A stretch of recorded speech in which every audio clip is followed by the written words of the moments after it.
अरे पुतानो, म्या काय बी अपराध केला नाही. कशा पायी हिता आणलं ते तरी सांगा.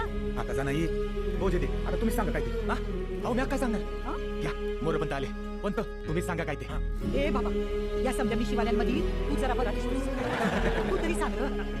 सनाई, आमचे राजे आले की ते सगळं सांगतील बरं. पण काय केलंय म्या? आता हा शिवाजी राजा किल्ल्यांची पाळ बांधायला अनुमान करणार नाही बरं. होय हेच आपलं शिवाजी राज. वाढपूस काटे माझी माफी असावी. काय झालं? त्या दिवशी राजांच्या तोंडावर काय बनाली होती मी. काय झालं? तो का माझा इतिहास आहे? तुझा पण काहीच नव्हतो. हा सुखी बाबा. आता आल्यासाठी 4 दिवस गडावर राहा. माहिती घे. जा नाही चालायचं.